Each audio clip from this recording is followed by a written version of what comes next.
ठीक उसी प्रकार से हम खुद खाने से पहले गैया को रोटी जिमाएंगे तो बोला अन्न का पाप खत्म होगा कि नहीं होगा? होगा, क्योंकि गौ माता तो स्वयं सिद्ध ही भगवान है, जिनके रोम रोम में बसे राम है, जिनके चरणों में 68 करोड़ तीर्थों का धाम है, जिनकी सेवा के लिए तेजा जी, गोगा जी, कल्ला जी, राठौड़, बाबू जी, भाती जी थे तो सामान्य इंसान, लेकिन भगवान पद को प्राप्त हो गए। ऐसी गौ माता को अगर हम खुद खाने से पहले जिमा देंगे तो अन्न का पाप स्वतः खत्म हो जाएगा। लेकिन आज हम गौ माता को रोटी जिमाते वक्त 3 बड़ी बड़ी गलती कर रहे हैं। हम एक वक्त की ही रोटी का भोग गौ माता को लगाते, जबकि पाप तो सुबह शाम दोनों समय के खाने में था। भोग भी 2 समय लगना चाहिए। जैसे प्रसादी बने 2 समय भोग गौ माता को लगे। दूसरा, माताएं क्या करती, रोटी बनाते वक्त पहली रोटी गैया को वो खिलाती, उसको निकाल करके रख दिया। दूसरी तीसरी चौथी रोटी बना करके बच्चे को खिला के स्कूल भेज दिया। 5वीं 6वीं रोटी बना करके 7वीं रोटी बना के पतिदेव को खिला के ऑफिस दुकान पर भेज दिया। 8वीं 9वीं 10वीं रोटी बना करके ससुर को खिला करके पंचायता करने के लिए भेज दिया। 11वीं 12वीं रोटी बना करके खुद खा ली।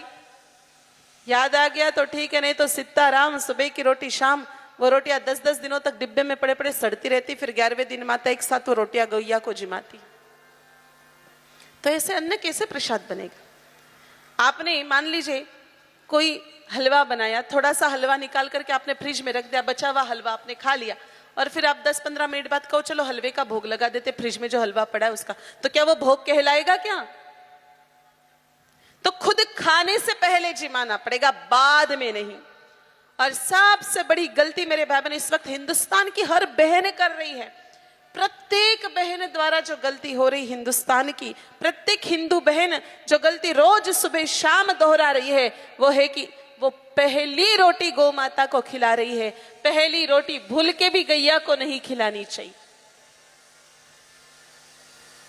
अब आप कहोगे हमारे बाप दादाओं ने हमको यही सिखाया कि पहली रोटी गाय की, और आप अलग से ही बता रहे हो कि पहली रोटी गैया को मत खिलाइए।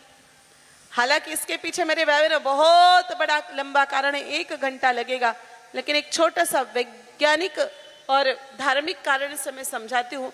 यहाँ सभी माताएं रोटी बनाती, बनाना जानती कि नहीं जानती? जानती ना? तो माता एक बात सही से बताना, एकदम सच्ची सच्ची, कोई डर मत रखना और कोई शौक भी मत रखना और कोई संदेह भी मत रखना, कोई आपको कुछ भी नहीं कहेगा। एक बात सच बताओ, क्या पहली रोटी कभी अच्छी बनती है? बोलो, बनती है?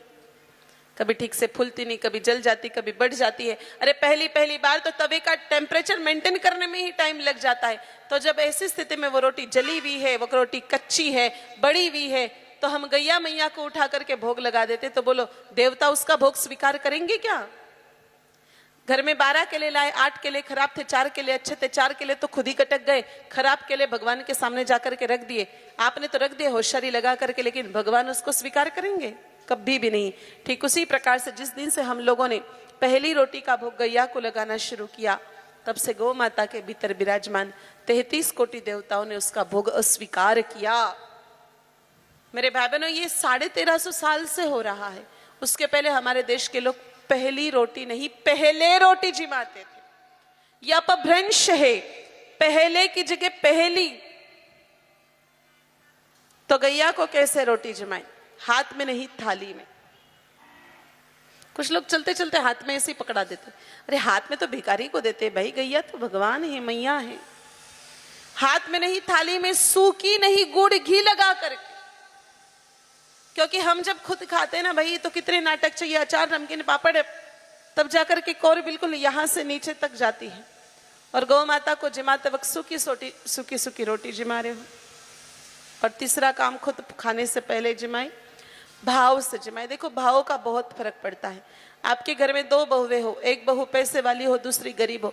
गरीब बहू चटनी रोटी बना करके बड़े प्रेम से परोस जाती है कि लो दादाजी जिम लो, और पैसे वाली बहू हलवा पूड़ी बना करके थाली में रख करके जोर से पटक जाती हो कि ले बुड्ढे, खाना हो तो खा, नहीं तो चल हट यहाँ से। तो स्वाद चटनी रोटी में आएगा, हलवा पूड़ी में आएगा? चटनी रोटी में। तो हम भी गौ माता के सामने चटनी रोटी रखे, लेकिन प्रेम से रखे, तो उसका कितना महत्व है मेरे भाई बहनों। और कोई हलवा पूड़ी भी बनाए और उसको मतलब चिड़चिड़ करके ना एकदम पटक के चला जाए तो उसका कोई महत्व नहीं होता है। तो ऐसे अगर हम गैया मैया को जिमाएंगे तो भाई ऐसी स्थिति में गौ माता भोग लगाएगी। गौ माता के भोग लगाते ही हमारा अन्न का पाप खत्म होगा। हम निर्मल अन्न खाएंगे। निर्मल अन्न खाने से मन निर्मल होगा और जिसका मन निर्मल है ठाकुर उसके पीछे पीछे घूमना शुरू